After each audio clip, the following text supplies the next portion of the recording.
Mes chers frères congolais, je vous dis un mot d'ordre à mon avis. Je trouve que il est temps pour demander l'indépendance. À l'occasion de cette journée, j'ai saisi cette occasion pour vous dire que les manœuvres belges doivent cesser et que les années de la servitude ont duré. Ainsi, je vous invite pour tout à réclamer l'indépendance. Et qu'entendez-vous pour se révolter contre ces imbéciles belges? Mes chers compatriotes, je suis très heureux de me retrouver parmi vous comme un frère. Et surtout, je vous remercie beaucoup pour la compréhension. De ce fait, quand vous avez exigé ma présence autour de cet établement, autour de laquelle nous allons réclamer notre indépendance de l'esprit de sympathie entre les deux pays. Mes chers frères, avant de relater la Belgique, je voudrais bien exposer le but de notre voyage. Toutes les situations malheureuses que j'ai connues durant tous ces jours que j'étais en prison. C'est bête de m'arrêter et de m'amener en prison. Mais n'en tenons plus compte. Ceci était pour brutaliser le mouvement national congolais. MNC qui forme un très grand groupe pour lutter contre les colonialistes. Ainsi, sans la libération de notre pays, nous mourrons tous ici. L'indépendance du Congo marque un pas décisif vers la libération de tout le continent africain. C'est-à-dire, après l'indépendance du Congo démocratique, il faut que ça la lutte pour le pays nyonso. Il Congo démocratique, oyo bazwa l'indépendance té bazwa.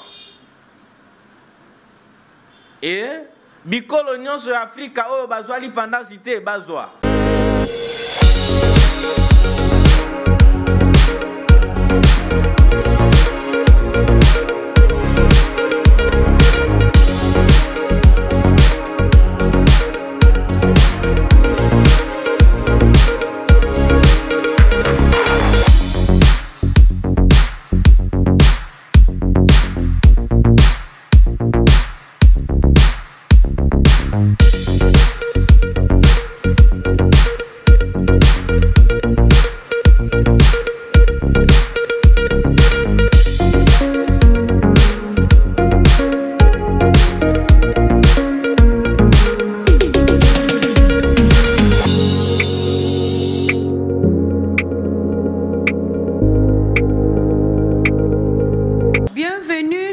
Rachidi News TV, mesdames et messieurs, vous êtes tellement nombreux. Merci beaucoup pour votre confiance que vous me faites.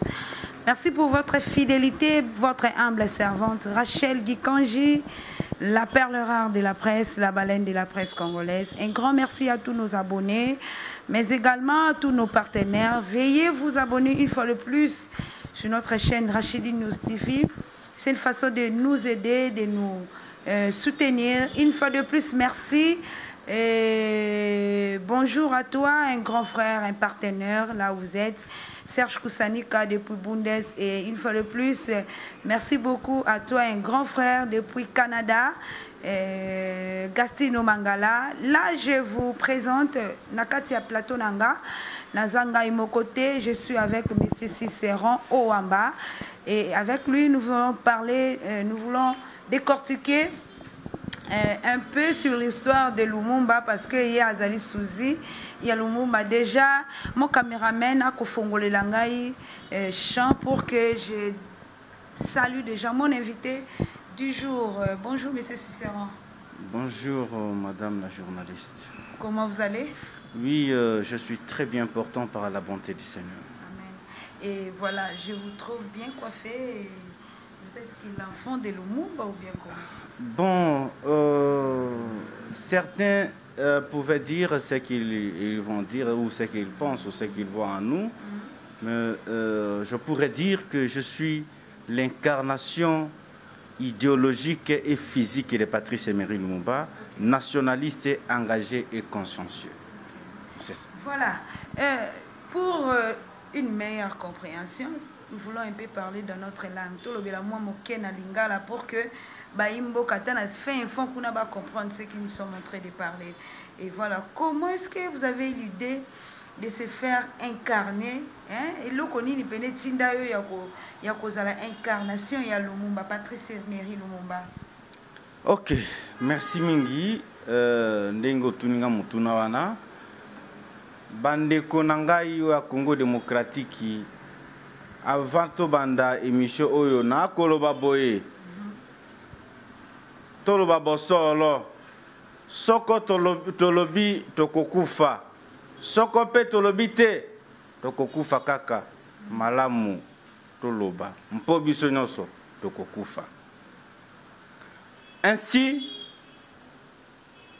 nakotangela bino extrait ya testament ya Patrice Emery Lumumba oyo akomela bana Congo démocratique aloba boye: à mes fils que j'ai quittés, peut-être pour ne plus jamais les voir,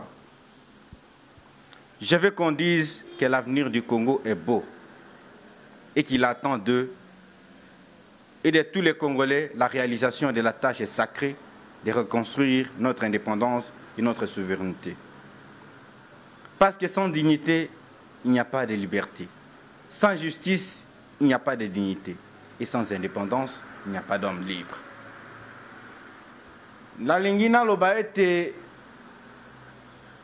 ce qui m'a poussé d'incarner Patrice Emery Lumumba, Kwafiroana et Osalelo comme côté, mais idéologie à Patrice Emery Lumumba, c'est ce qui nous a influencés. Oyebi ndeko Patrice Emery Lumumba a indeko moko a sala lutte pour tozwa indépendance. Ti nandenge moko yake mendele bamoni balobi motoyo asali nyonso oyo bakokaka oyo moto akanaka kosala peu de plus que même oyo balobaka na lopoto, il a fait de plus que ce que l'on entendait d'un homme. Et c'est ça dans l'obité. Il faut incarner Patrice Emery Lumumba pour te poursuivre. Nous sommes en train de poursuivre la lutte noble de Patrice Emery Lumumba au Yatika. Pour les loto moniete, bandeko nabiso, ba papa nabiso Lumumba tika, parce que jeunesse bato diriger biso na benga kabango jeunesse Lumumba atika. Pe jeunesse ango Lumumba atika, bazalaki beaucoup plus convaincu parce que Lumumba était incompris. Yangonde toko sala boye pointe to continuer na lutte andeko Patrice Emery Lumumba. Nous sommes en train de protéger, vulgariser la lutte de Patrice Emery Lumumba. Voilà. Vulgariser, protéger, c'est bien bon. Au Kolobalao, Malam, Mwalamboka, Cicéron au Wamba. Nayango, Tolingi, Toeba, Mwamoke, est-ce que Mwalamboka Cicéron, au vivre, au demeurer, na kati, ya parti, ya Lumumba, aux années la partie, Moussous, mais aux Awanaka, Kapona, quoi incarner Patrice Emery Lumumba. Ah oui. Otuni Motuna Moko, ya Malam. Motuna Wana. Nakoye bisaweti moni document oyo akomini message d'anniversaire, excuse, message d'anniversaire oyo to souhaita anniversaire na parti ya Patrice Emery Lumumba qu'on a eu à créer et accompli en 2021 et ça a accompli 63 ans le 10 octobre 1958 te déposa et pas François Lumumba président actuellement la partie à Patrice Emery Lumumba. Biso toza awa ozomona collectif des jeunes protecteurs de l'idéologie politique de Patrice Emery Lumumba. C'est autour de ce collectif que nous sommes en train d'œuvrer. Et je n'ai aucun parti politique. Ndenge Patrice Emery Lumumba a dit, aloba emoko que il dit je ne suis d'aucune tribu. Il dit je ne suis pas un homme. Je ne suis d'aucune tribu, d'aucune religion. Je ne suis pas un homme, mais je suis une idée. C'est ce que vous êtes en train de suivre. Ah oui, c'est ce que nous sommes en train de suivre. Nous sommes en train de suivre ces pas. C'est ça. Voilà, merci beaucoup, chers téléspectateurs. Déjà, toko tamo moke na message na biso à mon colonel Lelo. Tu es bien le 17 janvier. Et ça l'a vraiment jour oyo ba commémoraka liwa ya Patrice Emery Lumumba. Qu'est-ce que vous pensez, Bino, jeune leader au Bokolanda idéologie, il y a Patrice Emery Lumumba par rapport à cette journée? Beaucoup pensé nini, beaucoup kanisa nini, na likambo etali liwa ya mwana mboka Patrice Emery Lumumba. Ok. Otuni motuna moko ya motuya. Kasi nakoki kolobela yo ete ndeko Lumumba aza moto moko azo inspiré biso. Ngana aza moto moko te to biso ba membre association collectif des jeunes protecteurs de l'idéologie politique de Lumumba. On n'est pas de ceux-là qui sont en train de faire des théâtres. Oyebi ndeko Patrice Emery Lumumba azala inspiré pour la lutte naye. Akena kosala musala, place asala ka misala, oyebi. Eba si kivu ake kosala misala, tanga sali misala na compagnie moko oya ba mine ya matière première. Atali ndenge mosolo ya biso ya Congo démocratique ndenge eko kende na maboko ya bapaya. Alobi te esengeli na banda lutte po yebi peut-être ebele abato ba yebite ndeko moi histoire ndeko Patrice Emery Lumumba abotama na Grand Kasai, ancienne configuration à Grand Kasai. Actuellement la province est du Sankourou na territoire ya Katakokombe. Territoire Katakokombe na village au babengi Onaloa et wanande Patrice Emery Lumumba abotama ka wanande mboka na bango abotama le 2 juillet 1925. Tango abanda kokola azala mingi na makanisi ya ko défendre ekolo koleka na place abanda osala musala autodidacte ti aye kokoma ndenge yake mindele bamoni jeune oyo moto moko akolite po abengana biso tokosala nini basali ndenge nyonso yake ndeko Patrice Emery Lumumba azala na matricule. Parmi 200 matricules à l'époque, bapesi matricule. Ndeko Lumumba yo komi évolué ozana niveau moko neti mindele wana nyozo pona kokosa alobinga na yaki na makambo wana te me makambo ya kolite ti bakenda na période moko c'était en 1958 en décembre na conférence panafricaine d'Accra na Ghana. Après wana ndeko Patrice Emery Lumumba ayoko prononcer discours à prononcer na place Victoire parce qu'il était en règle avec l'administration belge. A prononcer discours wana na date nini? C'était le 28 décembre 1958. Tant à prononcer discours wana de alobanini. Alobi l'indépendance n'est pas un cadeau de la Belgique, bien un droit fondamental du peuple congolais. Wanande bato basilika. Nzoka yei droit na biso ya peuple congomani. Il faut te lutter. C'est pourquoi Oyoka le 4 janvier 1959 journée wana martyr ezalaki ndenge nini eza papa Gaston Diomi azalaka papa ya Diomi Ndongala Eugène tango amona ke Lumumba sali discours na ye pe azui en pleure makasi ayebisi Kasavubu yo pe il faut tout ça la ndenge moko ya ke to ça la marche et marche ya les 4 wana bas abako basengaki autorisation te na administration belge bako fo yeba be kolobango bien ezalaki parti ya une partie ya ndeko Joseph Kasavubu. Okay. Association de Bakongo. C'est ça. Et tango abako asali marche basenga autorisation na administration belge te.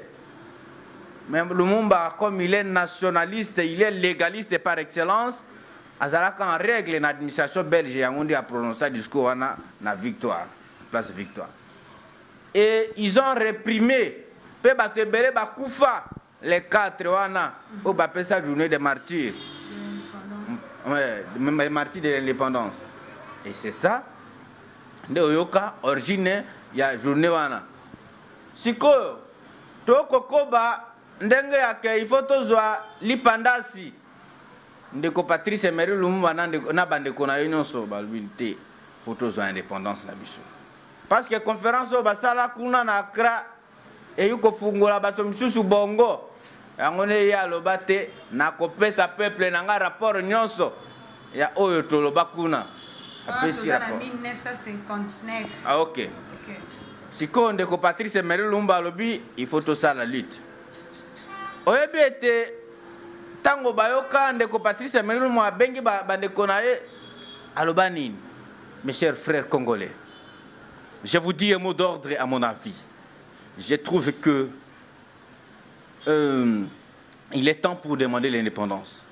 À l'occasion de cette journée, j'ai saisi cette occasion pour vous dire que les manœuvres belges doivent cesser et que les années de la servitude ont duré. Ainsi, je vous invite pour tout à réclamer l'indépendance. Et quand entendez-vous pour se révolter contre ces imbéciles belges? Tangaloba bongo, maman, baini bazalakate, baini ya Congo, baiba na Congo, bakenda ipa mindele kosomba ye, bateka ye. Oh, ndeko wana Patrice Emery Lumumba akoluka ke to luka indépendance. Mindele basala nini? Oh, photo kangaye. Bakanga ndeko Patrice Emery Lumumba. Tango bakangaye.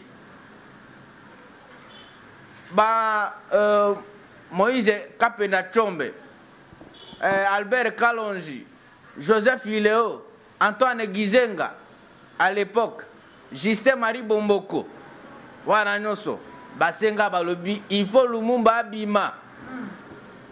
Pour continuer la discussion à table ronde.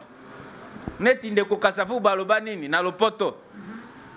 Mes chers frères congolais, avant Kasavu beaucoup toi asenga c'est ah oui, avant Kasavu basenga na nazwa liloba liboso.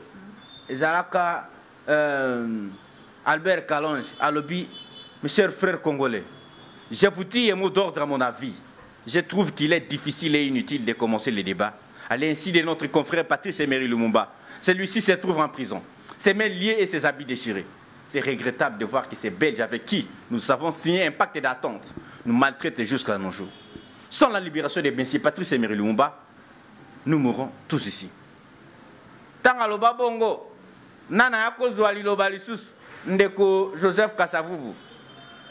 Président de la République. Ah oui, wana avant Koutou, avant la président. Ok, Natango ya Belge. Ok. D'accord. Alobi, mes chers frères congolais, j'appuie totalement les paroles de M. Albert Kalonji qui exige et demande la libération de M. Patrice Emery Lumumba. Non pour avoir assassiné les Belges, mais pour avoir mené une bonne compagnie dans la patrie. Et sans la libération de M. Patrice Emery Lumumba, aucun débat ne commence. Tango bayoka bongo balobite bandeko oyo il faut topé sa bango lipandasi. Nani ayakozwa asala lobing oyo Général Janssens. Général Janssens azalaka belge. Oyo alobaka que avant l'indépendance c'est égal après l'indépendance. Non, après l'indépendance c'est égal avant l'indépendance. Alobaka que avant l'indépendance, vous avez eu des officiers blancs et après l'indépendance, vous les en aurez aussi.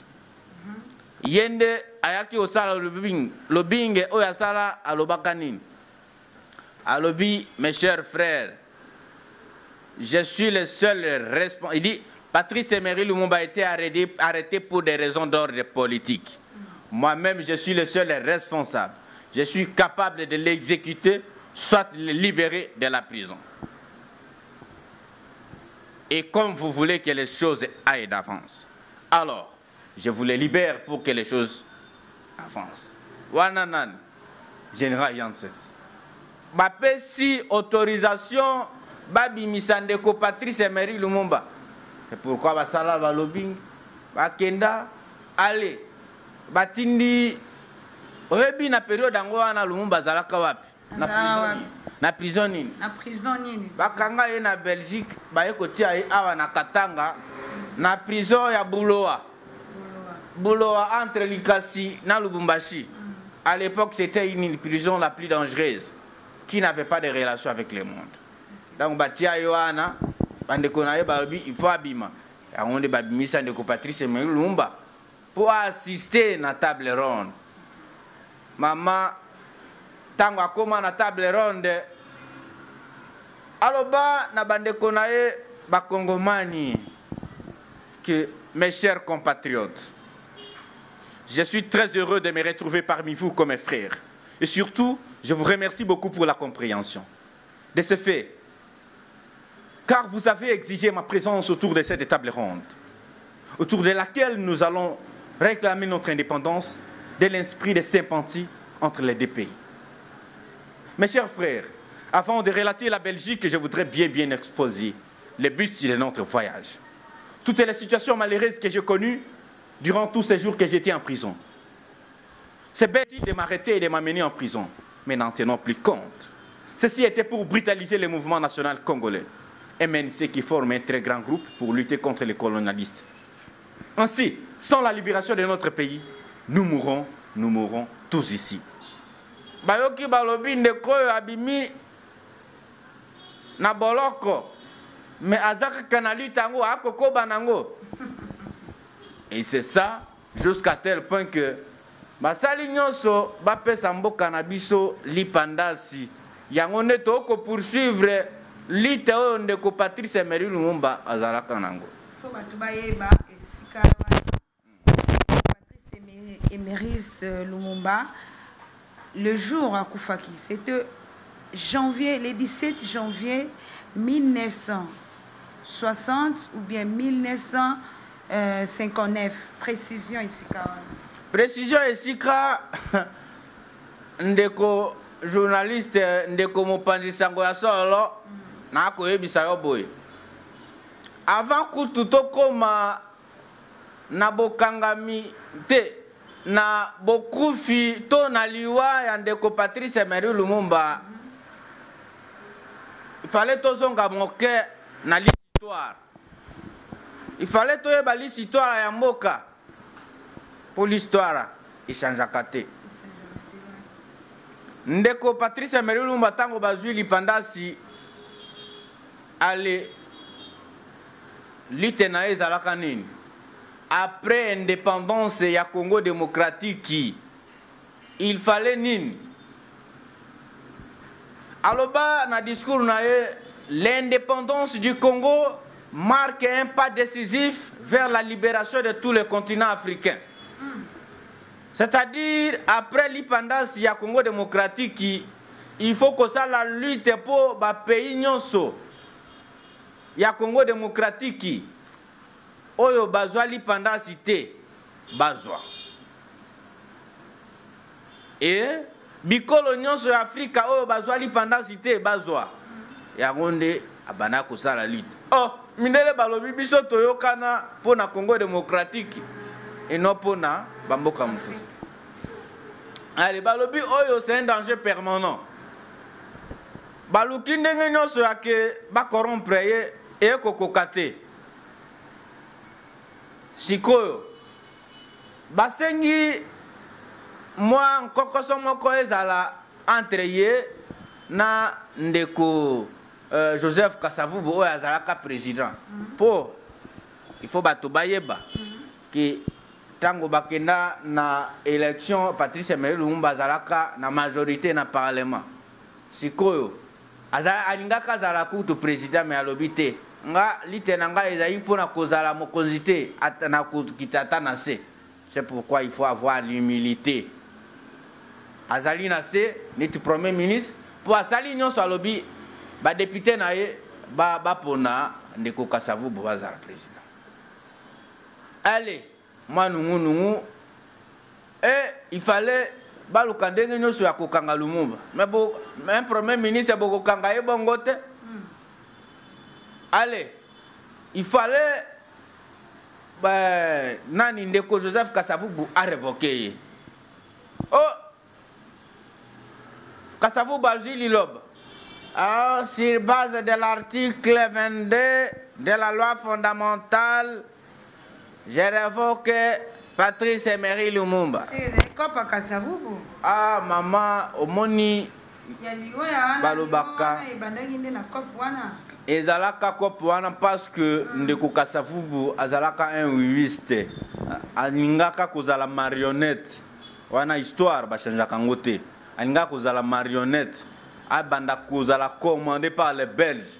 Alors que Lumumba loba te litena biso ezabongote. Oyebi tango ndeko Patrice Emery Lumumba sala discours à indépendance. Pour avant to comme liwa, il faut to banana discours à indépendance. Discours à indépendance ata extrait na koye bisayo. Alobi congolais congolaise. Tout le monde na Kinshasa. Oui, Lumumba loba congolais congolaise. Combattants de l'indépendance aujourd'hui victorieux. Je vous salue au nom du gouvernement congolais. À vous tous, mes amis qui avez lutté sans relâche à nos côtés. Je vous demande de faire de ce 30 juin 1960 une date que vous garderez ineffaçablement gravée dans vos cœurs. Une date dont vous enseignerez avec fierté la signification à vos enfants, pour que ceux-ci, à leur tour, fassent connaître à leurs fils et à leurs petits-fils l'histoire glorieuse de notre lutte pour la liberté.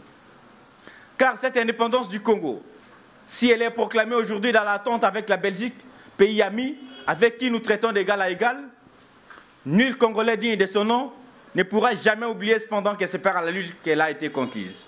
Une lutte de tous les jours, une lutte ardente et idéaliste, une lutte dans laquelle nous n'avons ménagé ni nos forces, ni nos privations, ni nos souffrances, ni notre sang. Ce fut notre sort en 80 ans de régime colonialiste.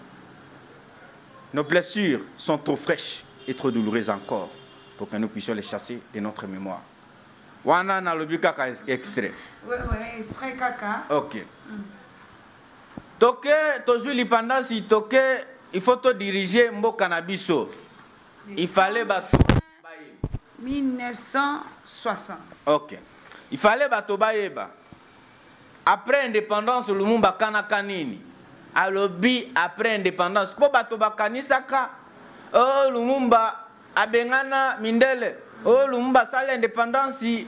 Po abengana mindele te. Lumumba lobaka boye. Mais là on peut demander ko luka yangwana ya ko bengana mindele pour que bino moko ba Congo mani bozwa bolata. Te e ibongo te. Ezali ko bengana mindele na geso ya mboka. Kasi kotika bango bato nyonso oyo bayoka evre ko evre po na mboka na biso Congo démocratique bazala kimia. Alobi l'indépendance n'est pas dirigée contre la Belgique, contre l'intérêt de la Belgique. Indépendance ezalaka te ke to bengana mindele te to tikala na mindele awa mais geso ya mboka na biso ezala ezonga na mboka na biso. C'est pourquoi loba nous voulons que les terres de notre patrie profitent véritablement à ses enfants. Wana na discours na yoana. Alors mes chers frères, nous allons commencer maintenant une nouvelle lutte, une lutte sublime qui va mener notre pays à la paix, à la prospérité et à la grandeur.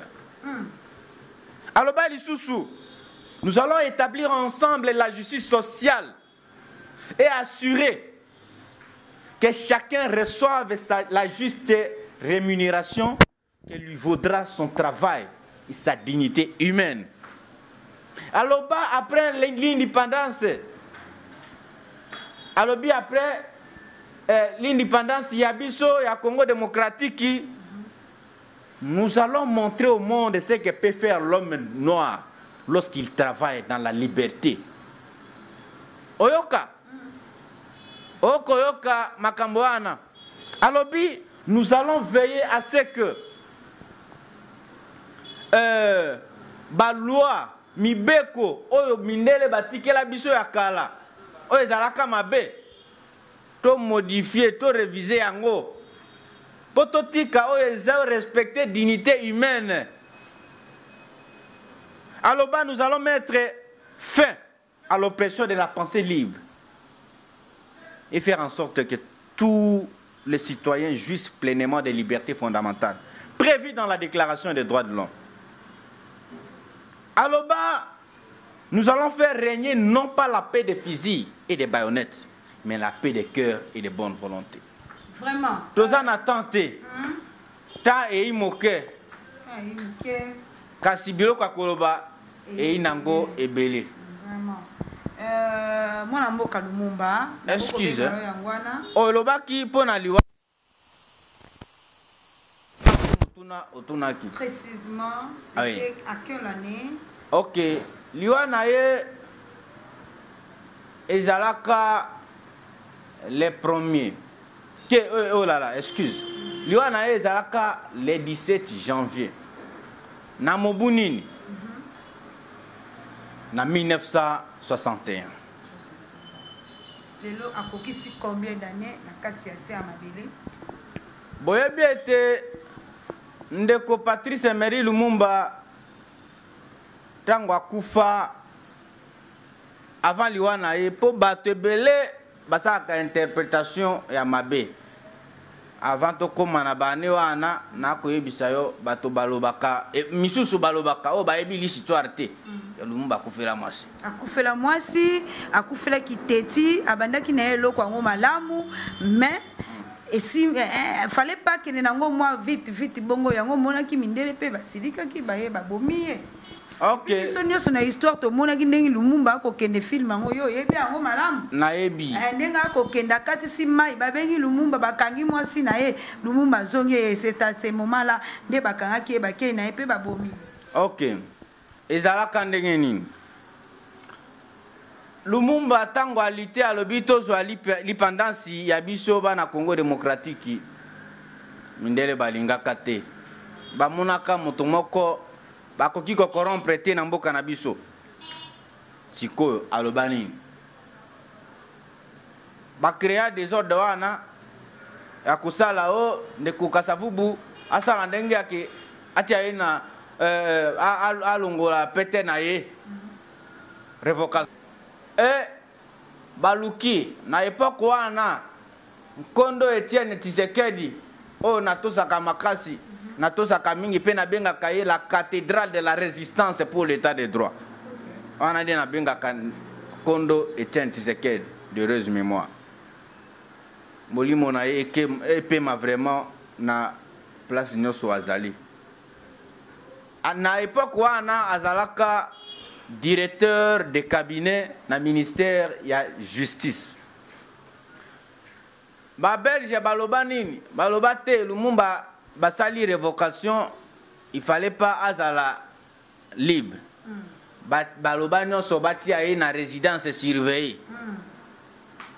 Tango batia Lumumba na résidence surveillée nanango batinda. Batinda Mobutu.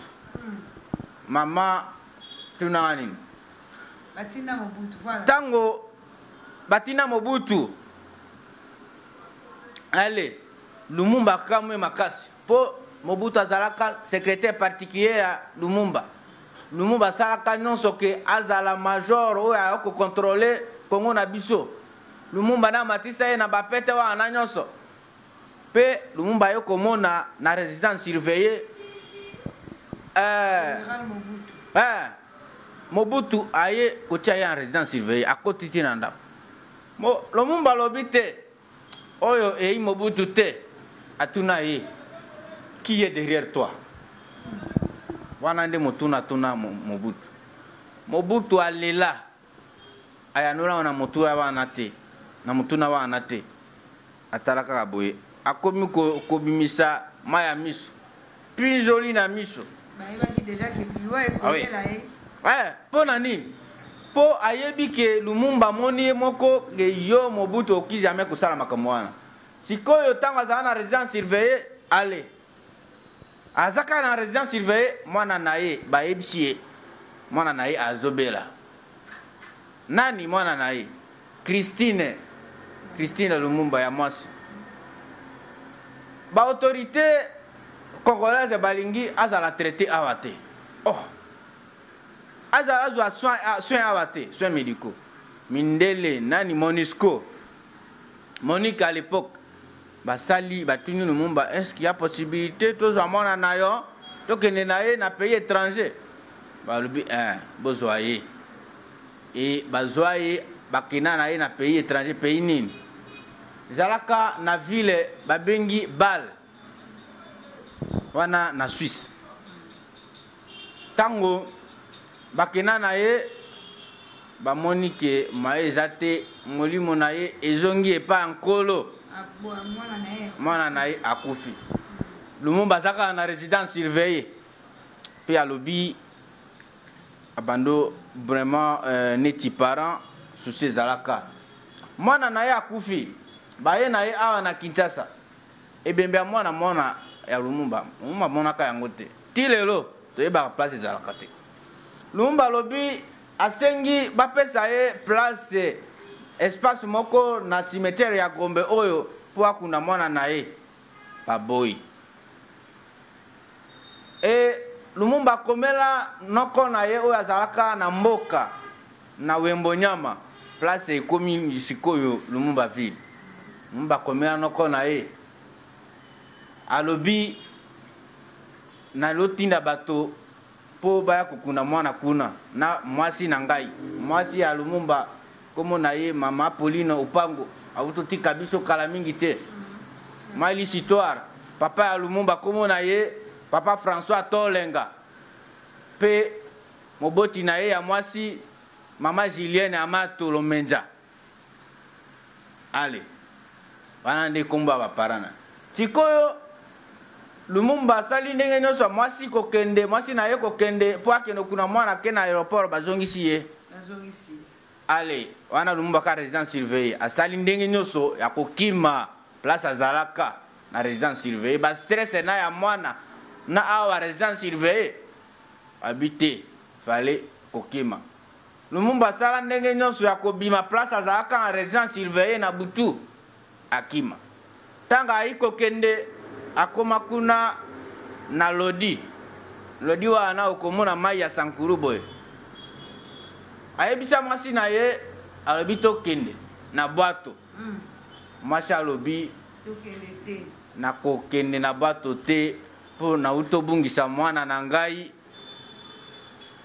esali soki quelques jours na ebite ata ebembe ya mwana wana soki ezali wapi na ba stress wana azalaka na maboko na nani na mwana Roland Lumumba na azalaka na maboko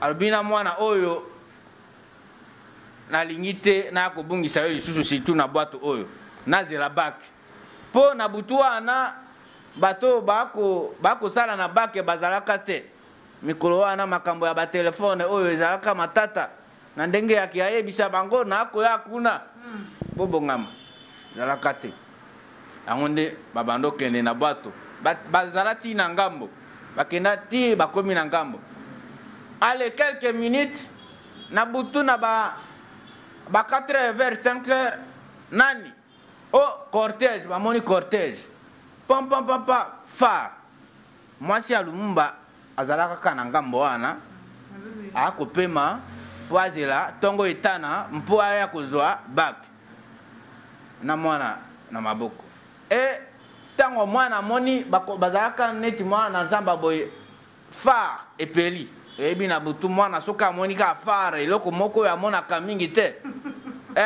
akolela akoganga Roland akomi koganga ale basora tango bayoki boye balobi te bato bazali kuna bakomi akuti mwasi ya Lumumba na Roland omoni na filme wana oyo balobaka filme ya Lumumba fallait to corriger yango ba erreur ezali ebele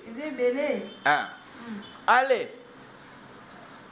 bakomi kobeta mwasi ya Lumumba na mwana c'est vrai ça babandi kobeta ye nani azalaka na délégation wana ya mindele oyo bakendaka ko oyo azalaka mokonzi ya délégation ya mindele wana Major Gilbert Mpongo papa ya Mpongo Love ndakina na délégation papa ya Mpongo Love abeta Roland lisoko ya munduki awa na moto azoka ti lelo soki vi que Roland azana nu envie ngana mona ye botuna ye alungola nanu soki akolata chapeau alungola chapeau tala ye na mutu totuna ye olobi boss oyo babeta yo lisoko ya munduki ezali wapi okomona soki ebimaka bien te kaka soki musu tango ekobima boye nde ekofinika ngo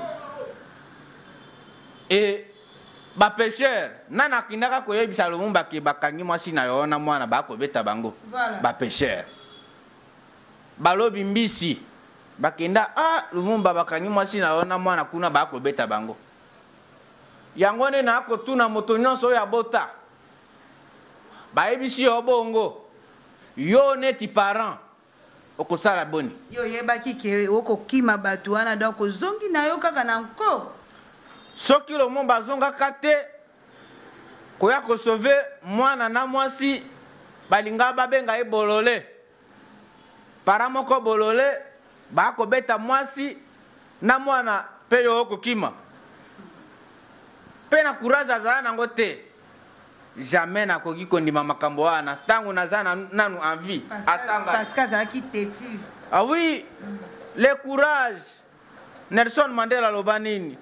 Le courage n'est pas l'absence de la peur, mais c'est seulement l'audace d'affronter ce que vous craignez. La détermination d'affronter ce qui fait peur. Vous avez courage. Azonga, lobi na ina likambo na motote, azongi. Ndi azonga. Siko tanga azongi te akufa pona mwasi te, oko yoka histoire ndenge yoko ken. Allez. Balobi Lumumba tanga azongi awa. Il fallait bakangi entre basoda diviser koti. Moi je suis lumumbiste. Lumumba lobi soki bino lelo bakongomani bokoki bokomi kozwa droit to bokoki kozwa contrôle armée ezanga Lumumba. Ona senga. Diviser koti bakanga Lumumba le 17 wana bayana yeti na Tishiville na Mbanza Ngungu. Mbanza Ngungu azalaka na boloko. Esika babomela Ah oui. Esika babomela ezali na Mbanza Ngungu te. Ezali wapi? Bato bayeba. Ezali na Katanga. Katanga ntio balwazo ishila ntembo soki wapi. Sikoyo azalaka 45 jours na boloko. Ta azalaka na boloko na Mbanza Ngungu.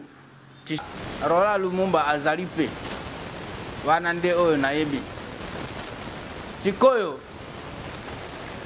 batia ye na aside te toki batia ye na aside mpona nini lino na ye ekei komona kuna na Belgique lino ya Lumumba sikoyo biso tango lino ekozonga awa tokosala lite mususu après lino ya Lumumba kokoma awa efoto tobenga nanu roi Philippe oyo azali roi ya Belgique asenga publiquement pardon na peuple congolais pe na Afrika na Sankuru oyebi ndeko tabule ya loba nini alobi Félix Antoine Tshisekedi Tshilombo aza na réseau ya koloba ke mboka ekufa kala ya solo ngana akondima mboka ekufa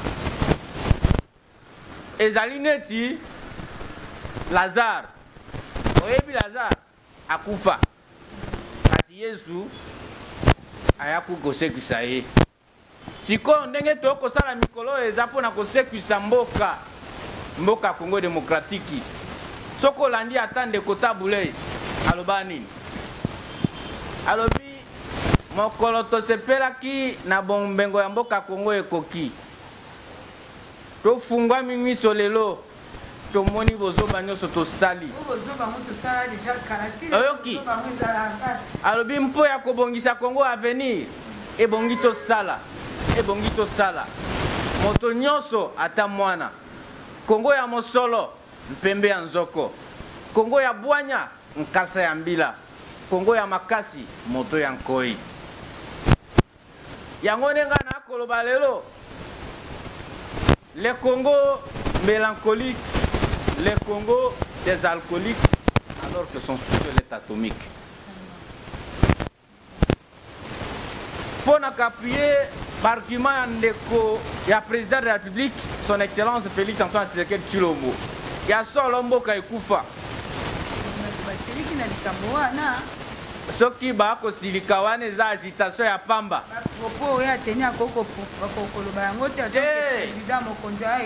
Yoka wana argument ya liboso, argument ya mibale ndeko Patrice Emery Lumumba tango basala ke tozwa l'indépendance ya biso ya Congo démocratique. Balobaka biloko ekoki kosalema après indépendance. Ezalaki quand même na ba objectif o ya atitaki. Oui. Ezalaka na ba objectif oko permettre ngai na mokuse akoloba d'abord na lopoto zabo c'est que mboka ekufa te objectif yoka alobi après indépendance ya Congo il faut faire en sorte bato ebele bakosala misala depuis epoka Kabila oyo akosala mosala ya makasi akozwa salaire maigre ba policier to ba militaire ba ko surveiller ba konzi tongo midi poka butu mobima ba kolala te tala salaire na bango depuis Kabila tika soki misusu ba ko 160 000 francs azana bana azana mwasi tolo bateke mboke kufa te ekufa Lumumba loba lisusu après indépendance. Il faut regrouper les Congolais sans distinction des tribus, des races, des religions, en vue de réaliser l'unité nationale du pays. Car si nous perdons l'unité nationale, c'est l'effondrement du Congo. Unité nationale, Félix Antoine Tshisekedi a prôné la cohésion et l'unité nationale. Peut-être les Congolais sont perdus depuis très longtemps, peut-être perdre yango kaka. Et ils n'étaient komoko to kolengela.